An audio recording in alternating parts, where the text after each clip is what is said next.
Mbak Wira tidak tahu, sungguh tidak tahu benda ini belinya di mana. Namun Mbak Wira turut berduka cita kepada klien nomor 0818 karena tidak dibimbing oleh si penjual Azimat, sehingga beliau harus menanyakan pertanyaan-pertanyaan dasar kepada Mbak Wira. Tapi nggak apa-apa ya, yang penting bayar yang Mbak Wira layani. Pertanyaan pertama, apakah sudah selaras atau cocok dengan energi pada saya? Jawabannya sudah. Mbak Wira menemukan ada vibrasi energi yang positif, pencampuran energi yang baik antara energi dari si manusia yang menjadi pemilik benda ini dan energi kodamnya, dan itu menandakan bahwa ini tuahnya sudah jalan. Ya, nanti Anda sendiri yang cerita betul apa enggak. Jadi kalau Mbak Wira ini cocok dan selaras dengan pemiliknya yang sekarang. Kemudian pertanyaan kedua, untuk pantangannya apakah kalau dibawa melayat dan ke kuburan apakah bisa hilang kodamnya? Sebetulnya pantangan itu harusnya ya yang memberikan itu adalah praktisi yang berritual. Kenapa? Karena dia yang membuat perjanjian awalnya. Kodam itu mau diisikan ke benda itu dengan syarat apa? Kan dia yang membuat perjanjian. Jadi akhirnya Mbak Wira mengatasi pertanyaan ini dengan menanyakan langsung kepada kodam. Untuk pantangannya apakah kalau dibawa melayat ke kuburan dia bisa hilang kodamnya? Jawabannya tidak, dan dia tidak bermasalah kalau dibawa melayat atau dibawa ke kuburan ya. Pengusaha itu harus gitu Pak. Kalau kita nggak ngerti suatu cara, harus cari jalan supaya kita bisa menjawabnya. Apakah penyelarasan yang saat ini saya lakukan udah sesuai dengan SOP apa belum? Kalau melihat tuahnya yang udah jalan, pencampuran energi yang baik, vibrasi energi yang positif, mestinya bonding dan penyelarasan yang Anda lakukan itu sudah tepat. Mbak Wira nggak ngerti SOP-nya seperti apa karena Mbak Wira kan juga bukan penjualnya. Tapi kalau melihat dari indikator-indikator tersebut di atas, mestinya sudah nggak ada masalah. Apa aja yang buat kodam agar tuahnya jalan? Kalau menurut Mbak Wira, tuah dari suatu benda ketika dinyatakan benda itu mengandung energi atau mengandung kodam, maka mestinya tuahnya itu udah otomatis jalan Pak. Karena yang dibaca oleh kodam itu kan bukan bahasa bibir, tapi bahasa pikiran. Bagaimana vibrasi pikiran Anda ya ketika membutuhkan sesuatu itu ditangkap oleh si kodam, itulah yang kemudian menjadi kalimat afirmasi. Jadi mestinya kalau Anda bertanya apa saja yang membuat kodam agar tuahnya jalan, coba Pak pendekatan yang baik. Kalau pendekatannya itu baik, maka vibrasi pikiran Anda itu akan mudah ditangkap oleh si kodam sehingga tuahnya itu jalan kencang sebagaimana yang Anda harapkan. Namun tetap ya, bergantung juga atau kembali pada Anda pengennya apa. Kalau yang Anda inginkan itu hal yang masuk akal dan nggak ada jalan masuknya, mestinya pakai tembang liring sekalipun juga akan sulit terwujudnya. Ya kenapa kok bisa begitu? Dengarkan video Mbak Wira, itu udah banyak Mbak Wira jelaskan. Jadi tuah itu butuh jalan masuk Pak untuk berjalan. Dan jalan masuknya apa? Usaha nyata yang kita lakukan. Nomor 5, apakah harus selalu dibawa Mbak medianya? Kalau saran saya dibawa.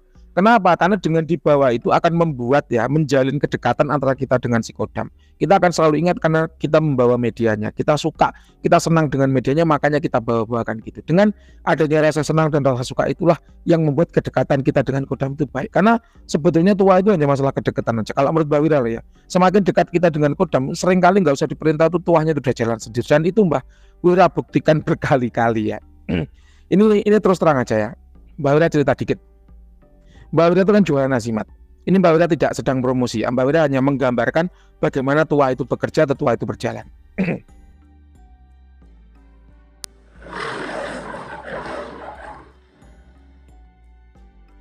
Bulan Juli kemarin, Mbak Wira itu sering keluar kota.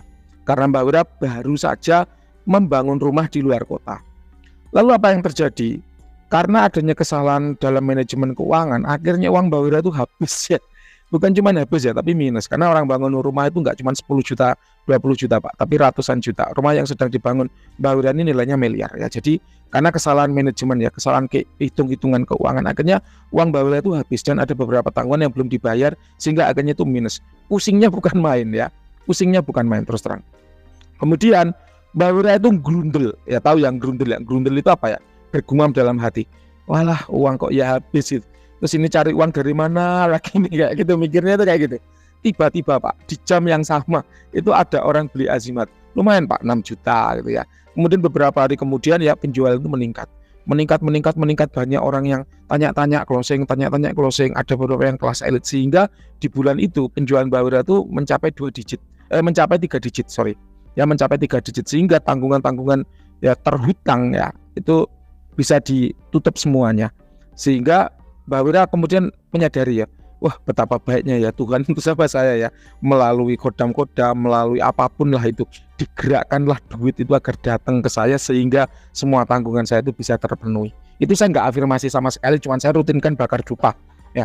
Saya bakarkan dupa untuk hadiah para kodam ya. Baik kodam, jadilah kedekatan yang baik denganku, baca pikiranku, pahami kebutuhanku, sehingga ketika aku butuh sesuatu, aku nggak usah nyuruh, kalian udah jalan sendiri.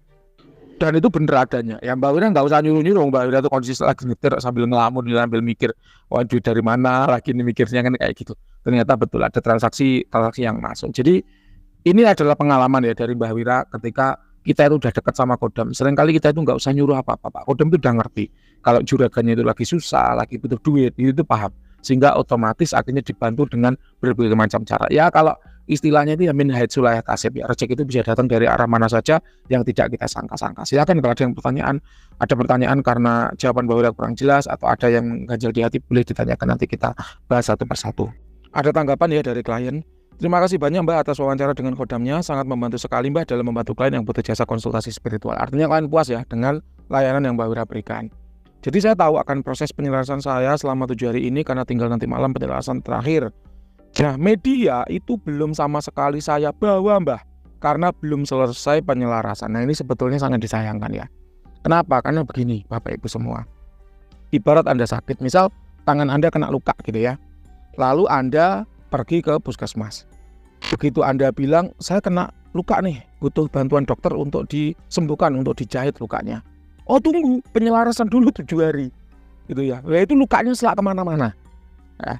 Nah kalau Mbak Wira beda ya, Mbak Wira berusaha mengulik ya, suatu azimat itu agar begitu kodamnya ya, akses terhadap kodam itu diberikan, maka kodam itu langsung bisa disuruh untuk mengerjakan suatu penyakit itu tadi ya. Misalnya tangan Anda kena luka, ke puskesmas, Pak dokter, ini tangan saya luka nih, tolong diobati.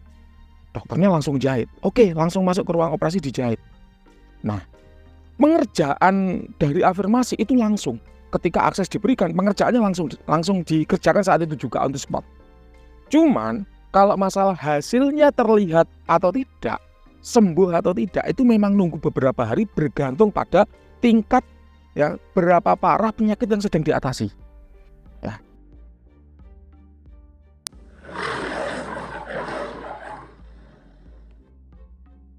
Jadi ada yang langsung sembuh, ada yang nunggu beberapa hari, bahkan ada yang nunggu beberapa minggu.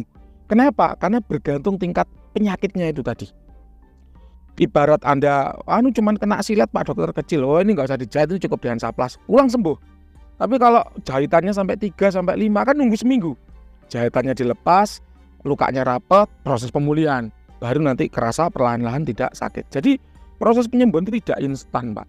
Ya sama. Ketika Anda afirmasi kepada kodam, langsung dikerjakan on the spot saat itu juga ya. Namun hasilnya terlihat itu nunggu beberapa saat, bergantung pada seberapa parah kondisinya. Contoh, aku pengen lunas hutang ya, tinggal hutangnya seberapa kan gitu ya, aku afirmasi pada kodam untuk membantu rezekianku supaya aku bisa lunas hutang.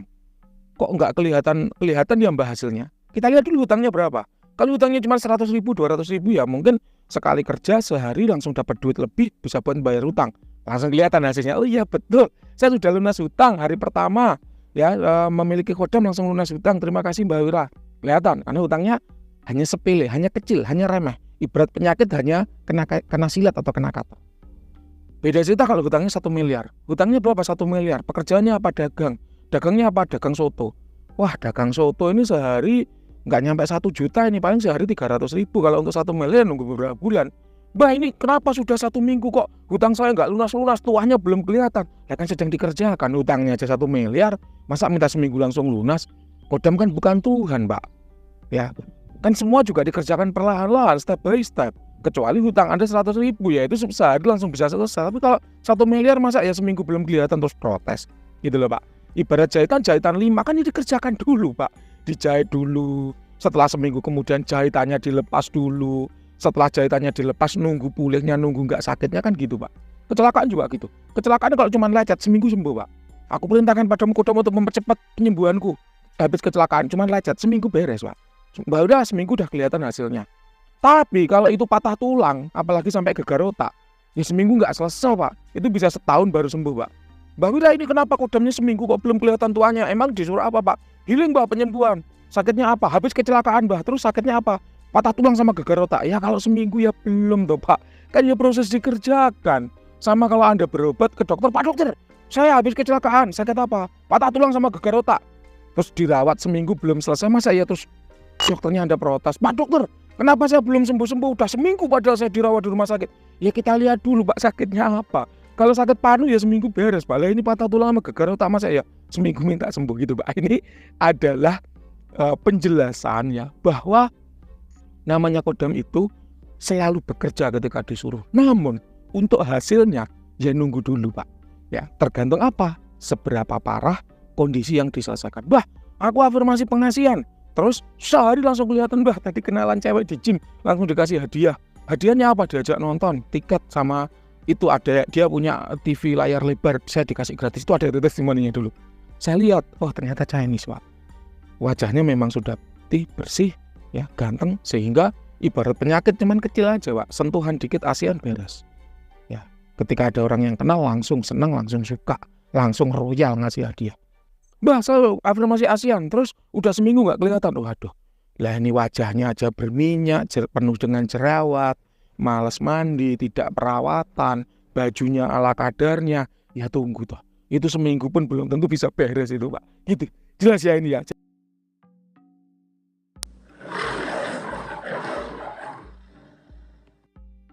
Jadi ketika Anda afirmasi itu sesungguhnya kodam itu langsung bekerja. Ya sama sebagaimana Mbak Wira telah sampaikan di video yang awal, ini udah beda hari ya dengan video yang kemarin, karena ini udah tanggapan klien udah di beda hari. Jadi ketika Mbak Wira sedang kesulitan keuangan ya, karena memang ada kesalahan ya dalam memanajemen keuangan, Mbak Wira tuh sambat, ya Allah ini gimana, ini nyari duit kurangnya ini, karena kurangnya itu masih lumayan banyak, puluhan juta, Pak. Ya, karena kesalahan transfer itu tadi. Ya alhamdulillah, Pak. Di bulan itu juga ya, karena ya kerja terus kerja, ya penjualan meningkat sehingga hasil di bulan itu 3 digit. Akhirnya piutang-piutang yang tanggungan-tanggungan yang harusnya terhutang itu bisa dilunasi semua, bisa dibayar semuanya gitu. Itu ya nunggu sebulan, nunggu akhir bulan baru kelihatan hasilnya. Dan itu kalau menurut Mbak Wira sangat fair ya. Kenapa? Karena tergantung tingkat keparahan ini, kalau menurut Mbak Wira ya adalah kalimat yang paling pas. Ya. Kalau kita bilang kodam itu seberapa parah pun kondisinya, bim salah bim langsung selesai, kayak itu di film Aladdin. Orang yang miskin sekali bahkan pencuri dalam 1 detik bim salah bim langsung jadi pangeran siapa Ali Ababa. Ya nggak bisa, Pak. Kodam tidak seperti itu. Itu kan hanya ada di film, Pak. Kalau Anda pengen punya jin yang seperti itu, masuk dulu ke dunia film, Pak. Ya, di dunia nyata nggak ada. Ini yang Mbak Wira perlu edukasikan kepada teman-teman semua, bahwa ya level tertinggi dari seni memiliki kodam itu ya seperti ini. Jadi kita memiliki pemahaman atas kodam dan kodam paham atas kebutuhan kita, sehingga nggak perlu, Pak, sambil wahai kodam aku panggil dirimu untuk hadir, aku perintahkan, nggak perlu, Pak. Cukup dikretek hati, cukup kretek pikiran. Ketika pikiran bingung, ya Tuhan aku pengen punya duit lebih karena bulan ini pengeluaranku banyak. Hati pun juga nyambat yang sama, ya Tuhan aku pengen duit lebih ya agar pengeluaran-pengeluaranku di bulan ini bisa terpenuhi semuanya. Maka Tuhan langsung menggerakkan semesta untuk membantu kita, termasuk kodam di antaranya. Gitu loh, Pak. Mbak Wira nggak berani bilang termasuk malaikat di antaranya, nggak berani ya. Kita itu manusia yang penuh salah, penuh dosa, Pak. Jadi Mbak Wira nggak berani kalau melibatkan malaikat. Kita ngomongnya di kalangan jin aja, gitu ya. Kira-kira seperti itu. Jadi semoga bermanfaat ya yang Mbak Wira sampaikan kepada teman-teman semua, dan menjadikan pemahaman ya dari teman-teman semua terhadap seni keeping spirit atau seni memiliki kodam ini bisa upgrade gitu ya. Jadi sebetulnya sayang sekali kalau perintah itu harus nunggu selaras. Ya ibarat orang berobat langsung ke puskesmas ya langsung ditangani gitu, Pak. Langsung masuk ke UGD langsung dioperasi gitu, Pak. Kalau nunggu penyelesaian 7 hari itu sangat disayangkan, karena proses pengerjaan dari mulai ditangani hingga nanti nampak hasilnya itu sendiri butuh waktu. Seberapa lama waktunya bergantung tingkat keparahan dari penyakit yang sedang diatasi. Gitu ya, Pak ya. Baik, kemudian Mbak Wira tanggapi, oh begitu ya, Pak. Wah sayang sekali, Pak, segera dipakai ya. Sayang kalau barang bagus itu cuma disimpan. Terus dijawab kemudian siap, Mbak, terima kasih dan sebagainya. Nah ini ada pertanyaan lanjutan. Assalamualaikum, Mbak, izin bertanya. Aslinya saya kemarin tuh ada pertanyaan yang lupa mau saya ajukan ke kodam. Jadi selama penyelarasan saya selalu afirmasi agar kodam itu masuk atau hadir dalam mimpi saya. Tapi tadi malam belum datang atau menjumpai saya. Apakah ada cara atau tips dari Mbak agar kodam mau berjumpa dengan saya? Nah ini Pak, sebetulnya saya selalu bilang apa? Ketika Anda afirmasi kepada kodam itu langsung mengerjakan. Cuman hasilnya kelihatan apa enggak tergantung kondisi kesulitan medan di lapangan. Manusia punya frekuensi yang berbeda-beda. Manusia punya tingkat kesadaran yang berbeda-beda. Manusia yang bisa memanipulasi frekuensi kesadaran dirinya, maka akan mudah berjumpa dengan entitas astral. Ini kalau dalam istilah supranatural modern kita menyebutnya tuning energi. Apa itu tuning energi? Anda bisa menyimak ya penjelasan lengkapnya itu di video Mbah Wira yang judulnya tuning energi atau belajar melihat jin. Itu ada penjelasan lengkapnya tentang tuning energi. Jadi tuning itu secara singkat adalah kita bisa mengubah frekuensi kesadaran diri kita sehingga menyerupai frekuensi yang dimiliki oleh entitas astral.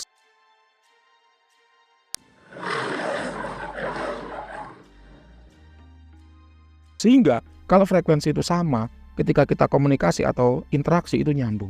Sama seperti radio. Ya radio 100 MHz. Nanti kalau ada pemancar 100 MHz kita bisa nangkap sinyalnya. Telinga manusia itu juga gitu, audiosonik ya. Kalau telinga kita bisa menangkap gelombang di antara audiosonik. Kemudian ada kelelawar. Kelelawar itu ultrasonik, kita nggak bisa dengar. Ya, kalau anjing itu infrasonik, kita nggak bisa dengar. Tapi kalau sesama suara manusia, sesama audiosonik, kita bisa dengar. Sama kayak gitu. Tuning itu persis seperti. Jadi bagaimana kita melatih kesadaran diri kita agar frekuensinya itu bisa berubah-ubah, naik turun untuk merasakan keberadaan entitas astral. Nah, dalam mimpi orang itu seringkali frekuensinya turun, Pak. Sehingga ketika mimpi itulah, ya ketika tidur itulah, jin itu paling mudah berinteraksi dengan manusia. Makanya yang namanya tindihan itu prosesnya pasti diawali dengan tidur. Nggak ada orang sadar naik motor tiba-tiba tindihan, nggak ada Pak. Orang makan soto ayam tiba-tiba tindihan, nggak ada Pak. Pasti tidur dulu. Kenapa? Karena di saat tidur itu frekuensi tubuh kita itu menurun, menyerupai dengan frekuensi dari entitas astral. Ketika frekuensi itu sudah mirip, maka bisa bersinggungan antara entitas astral dengan si manusia. Lalu terjadilah interaksi dalam mimpi. Apakah perang gaib? Apakah bertarung? Apakah dikejar-kejar demit? Apakah tindihan? Apakah kesurupan? Apakah ngelindur dan lain sebagainya? Itu terjadinya di frekuensi ketika frekuensi tubuh kita itu turun dan menyamai frekuensi jin. Nah, sekarang pada kondisi Anda ya yang terjadi adalah kenapa? Kok ketika saya afirmasi agar kodam menemui saya dalam mimpi kok nggak ketemu-ketemu? Bisa jadi ketika Anda tidur frekuensinya nggak sampai menyentuh si frekuensi dari jin itu. Terus terang, ini kodamnya bukan dari Mbah Wira.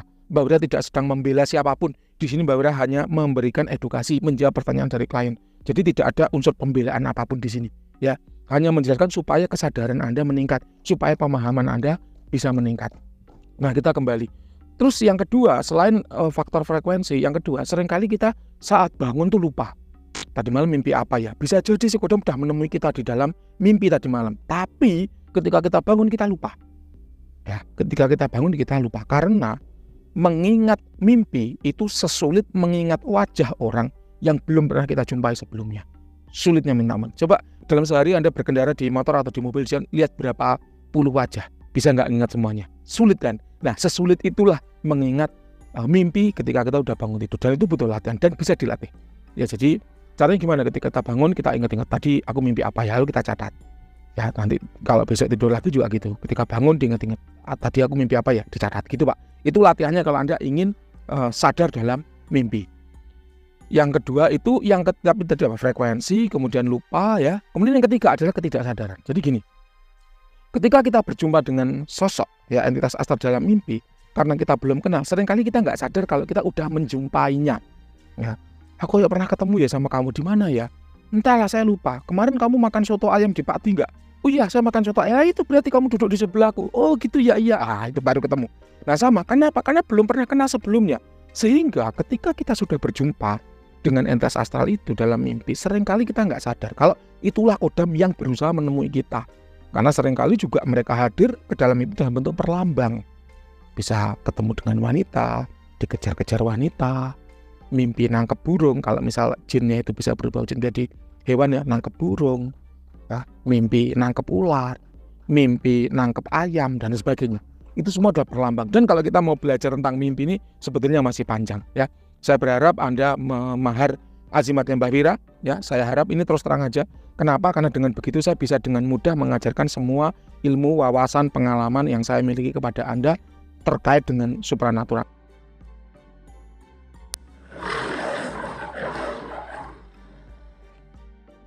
karena sayang sekali klien kita kali ini membeli tembang liring, mohon maaf Mbak Wira nggak menjelekkan siapapun ya, atau nggak menjatuhkan siapapun, cuman Mbak Wira menyayangkan aja karena beliau beli tembang ini tapi sama sekali tidak ada bimbingan arahan dari si penjualnya. Oleh karenanya Mbak Wira mengajak, ya kalau Anda mau berkenan silahkan ya, Anda bisa membeli azmatnya Mbak Wira, nanti akan saya bimbing pertanyaan-pertanyaan terkait Supranatu, akan saya jawab semuanya sampai Anda puas gitu. Bagi klien-klien VIP kalau pengen bertemu silakan, gratis, bisa, akan saya temui, akan saya luangkan waktu saya untuk menemui Anda ya. Tempatnya kita sepakati, Anda nggak usah bayari ongkos saya akan bayar ongkos saya sendiri gitu kan.